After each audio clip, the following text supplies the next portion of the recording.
जय जगन्नाथ सांग माने मु प्रज्ञा आसंतु आज शुणा ता उपर एक कहानी जी आमको ए दुनिया को आनी से मार कहानी कहानीटीर ना हूँ से परा मो माँ से दिन गोटे भयंकर कला राक्षस को देखी मु कांदी कांदी जाई मो माँ को कुंडाई पकाइली। माँ मते तांको पणत भितर लुचेई देले। आउ से जो राक्षस को देखी डरी जाइथिली माँ ताकू खाली पादरे गोईठा उपरे गोईठा मारी से राक्षसर बध करदेले। मते लागिला मो माँ दुर्गांग रूपरे आसी से राक्षसर संहार कले। बापा ओ अन्य माने ए दृश्य को आश्चर्य होई अनेइथिले। राक्षसटी मरीजिबा परे मु मध्य आसी से राक्षस को गोईठा और चापुड़ा मारिया को लागिली। मात्र 3 वर्ष बयसरे निज छाई को देखी डरिबा और छाई को भूत किंबा राक्षस बोली भाबिबा थिला अति साधारण घटना।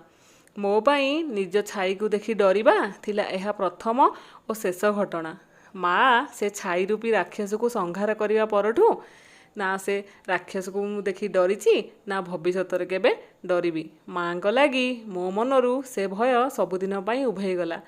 आज 25 वर्ष पर मो माँ सेमिति गोटे कला राक्षस को देखी आसी लुसी गले मो पछरे। हाँ, गोटे एक्सीडेंट रे माँ हरे बसिछंदी निजर बोध शक्ति और निज छाई को भी देखी से डरुछंदी। बापा भी तांकर एई भली अवस्था देखी अति भयभीत हो जाइछंदी ए निजे निजे भांगी पड़िछंदी। तेणु माँ को शांत करिबा दायित्व केवल मोर। माँ को शांत करिया पई मते मिछि मिछिका संहार करिया को पड़ुजी से छाई रूपी राक्षस को। काहेकि ना से परा मो माँ पिला बेले खेलिबा थिला मोर सबुठु प्रिय कार्य और यार ठीक विपरीत थिला खाइबा। माँ का छड़ा मो इच्छा विरुद्ध रे मते खुआइबार सामर्थ्य आ कहार भी नथिला। माँ मते खुआइया पई बहुत प्रकार उपाय अपनांदी। समस्त उपाय रे विफल हेबा परे माँ कौन करिवे ना खाइबा थाली रे भाग भाग करी खाइबा रखिदेवे।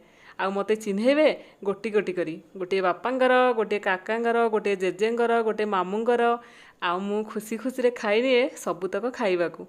आज मो माँ पागेली हेबा परे बापा मो स्त्री तथा अन्य समस्त सदस्य माने मध्य माँ को खुआइबारे असमर्थ। माँ को खुआइया पाई मु भी पिलादिन भली थाली रे खाइबा सबको भाग भाग करी चिन्हेदेली माँ को। गोटे बापांकर गोटे ता पुअर गोटे ता बोहूर गोटे ता नातीर आउ माँ खुशी होई खाई नियंती सबुतक खाइबाकू ठीक गोटे छोट पिला भली। से आउ केही नुहंती से परा मो माँ। पिला बेले मो माँ मो देह खराब हेले मते इंजेक्शन लगाइबाटा थिला सबुठारु कष्टकर पाठ समस्तक पाई। सेइथिपाई बहुत डाक्तर आउ कंपाउंडर मध्य मो ऊपर रागुथिले किंतु डाक्तर माने निज चेष्टा रे विफल हेबा परे माँ मते तांको कोଳରେ बसई बुझांती मु जदि मामू घर आडे अनेबी ताहले मते कष्ट जना पड़िबनी। आउ सेई खणी मते डॉक्टर आसी इंजेक्शन दे दियंती जेतेले मु मामू घर दिगको अनै थाए आउ मते कष्ट भी जना पड़ेनी। आज मो बागेली माँ को इंजेक्शन लगाइया पई मध्य सेही पुराना पद्धति को आपणाइया को पड़ुची। मो माँ को तांको मामू को घर दिगको अनेबाकू कहे। माँ मध्य मो कथा मानी तांको मामू को घर दिगको अनांती। सेही सुजोग रे डाक्तर माने माँ को इंजेक्शन लगे दियंती। जेते हेली भी से परा मो माँ पिला दिने सांग मानक सह खेलु खेलु टेक्का मारी मु मोर गोटे सांगर मुंड फटेई देली। सांगर बापा एक कथा जानिया परे मते दंड देबा पई गाँ मुंड बरगछरे नै बांधी देले। मोर दुष्टामी देखी समस्ते माँ को ऊपर बहुत पाटी कले। कहिले एमिति दुष्ट पिला को हॉस्टेल रे न छाड़ी घरे काहे रखिछ। मते गछरे बंधा होइथिबार देखी माँ आसी समस्त को भूल मागी मते सेठारु घर को नहीं गले। आज मो पागेली माँ को चिड़ेइबारु माँ टेक्का मारी जनकर मुंड फटेई देले। एथिरे अतिष्ठ होई गाँ लोके माँ को दंड देबा लगी गाँ मुंड से बरगछरे बांधी देले। कहले एभली पागेली को बाहरे न छाड़ी नहले पागल खाना को पठे दौन कौन पाई। मु गाँ लोकों को माँ को भूल पाई क्षमा मागी माँ को घर को नहीं आसिली। काहेकिला जेते हेले भी से परा मो माँ मो दुष्टामी रे अतिष्ठ होई माँ मते नहीं हॉस्टेल छाड़देले। किंतु जो पिला को ता माँ संभाली रखी पारिनी ताकू बा दुनिया को हॉस्टेल अटकई पारिबो। सप्ताहक मध्यरे मु हॉस्टेल लुचि घरे आसी हाजर। मो पछे पछे हॉस्टेल सार मध्य आसी घरे पहुँची गले।